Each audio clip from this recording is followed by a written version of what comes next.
আসসালামু আলাইকুম রহমতুল্লাহি কেমন আছেন সবাই? আশা করি অনেক অনেক ভালো আছেন। আজকে দুটি প্রশ্ন নিয়ে হাজির হয়েছি আপনাদের মাঝে। এক ভাই প্রশ্ন করেছেন যে কুরবানি কতদিন পর্যন্ত করা যায়?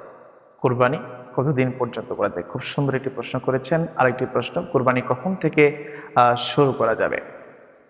তো এই ব্যাপারে রাসূলুল্লাহ সাল্লাল্লাহু আলাইহি ওয়াসাল্লাম যেটা বলেছেন, কুরবানি 3 দিন পর্যন্ত আপনি করতে পারবেন। হ্যাঁ, অবশ্যই আপনি 3 দিন পর্যন্ত কোরবানি করতে পারবেন। কোন 3 দিন?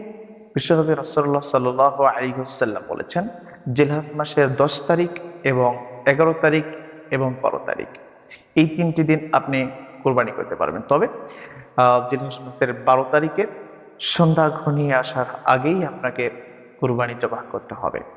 আর পরের প্রশ্নটা, কোরবানি কখন জবাহ করা শুরু করব বা